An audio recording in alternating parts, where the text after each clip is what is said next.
Hi guys, got another build here, continuing the set of builds I'm doing for Guild Wars 2. This is another leveling build, and it's a level 80 leveling build, meaning that we're going to go all the way to 80. As I said if you see some of my other builds, I will do some more videos that give you more of a breakdown, but for now I'm just putting the skills on, if you will, using this skill calculator, so you can see how the build develops, what weapons we're picking, and giving you some information that you're going to hopefully end up with at level 80. So it will help you level if you feel that you've got your build a bit wrong with the profession that you've picked. So I'll start with the weapons, obviously, and give you a bit of information about it. On your main hand, you're going to have short bow, and on your offhand you're going to have axe and warhorn. So it's not really offhand. Basically your weapons are going to be axe with warhorn and the short bow. So that's a way of looking at it. For the aquatic, for the water, you're going to have harpoon gun. So that's like your base skills, if you will. The way it works, you've got your short bow. That'll be your main source of single target damage and survivability, and it basically outscales nearly any other weapon in that capacity. And always try to attack your enemy from the back or sides, as this triggers bleed effects, so it works well to maximize the damage. And you can use your axe and warhorn for events and multiple enemies. The axe, you get the ricochet skill, and also when running or travelling, for the movement speed boon from Call of the Wild as well. So yeah, that's your basic weapons. I'll just load some utilities and healing and stuff onto this build so you can see how that works. On number 6 here, you're going to have Troll and Unduant. You and your pet regenerate health over time. Here you're going to change this to Healers 1. Heal yourself and your pet. Okay, and 7 here, you're going to have a Spike Trap. Set a trap that bleeds and cripples foes. These are basically your utility skills. Here you're going to have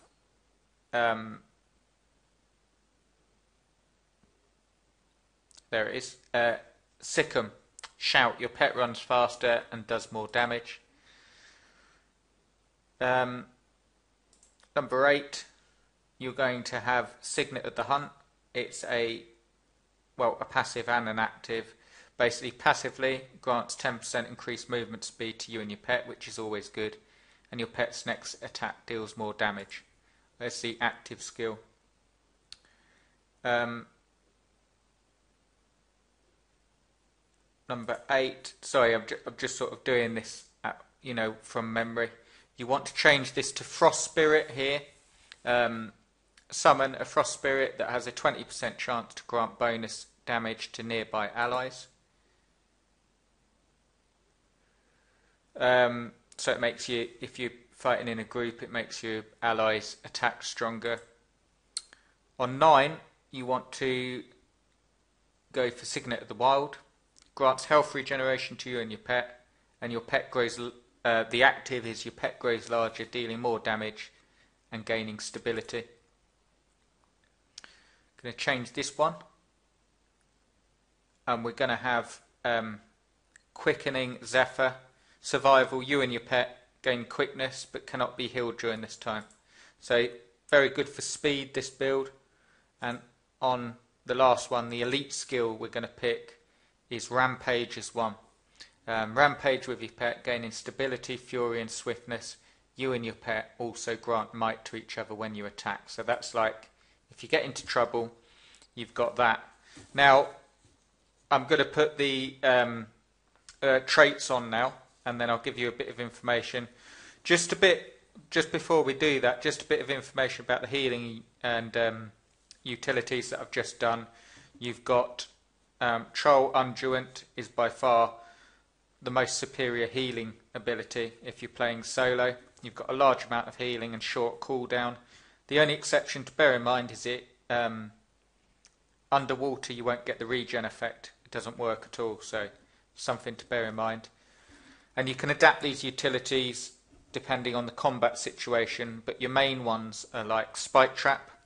That's a good survival and AoE damage tool that gets more useful as you level because the damage goes up. You've got Signet of the Hunt, a passive too good to pass up. Basically, it increases your travel speed and consequently your leveling speed as well.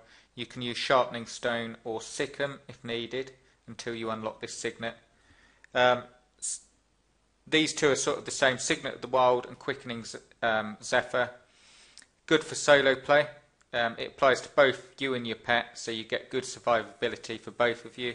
Quickening Zephyr boosts your attack speed for 4 seconds, which gives you a massive damage increase if you prefer a damage-based ability, so you could pick either or. Rampage is one, and like I've just said, that's a good one. Good elite skill to go to if you find yourself in trouble. Now moving on to the traits, I'll just load these on.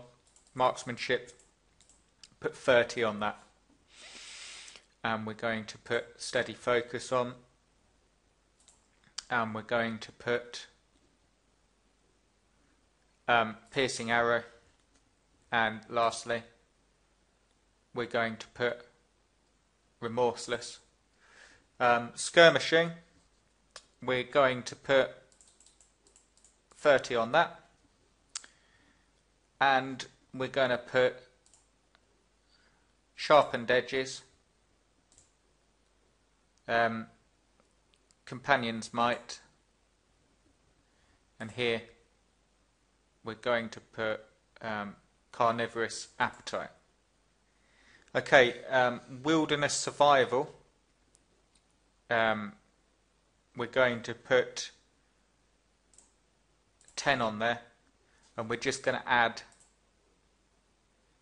Expertise Training. So there you have it. I mean, that's like the full build. We're up to level 80 now. Now, just a bit of information about the traits.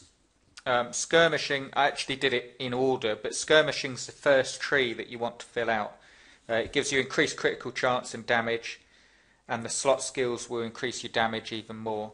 And you can also switch the third slot for Quick Draw if you aren't worried about your pet's survivability.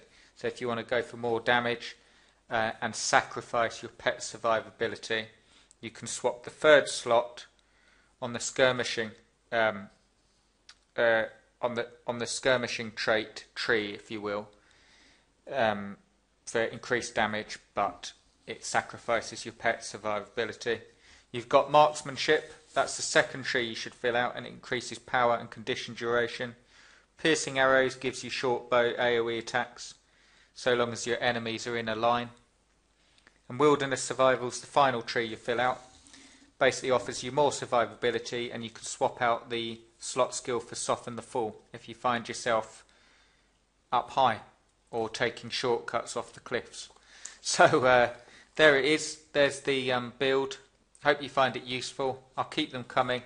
These are a set of leveling builds for Guild Wars 2, but I'll also get some PvP builds and so on, which is a bit more difficult because that works against real people, so it's a bit more difficult to work out rotations, and as such there won't be any, but I will get some I'll get some builds for them too.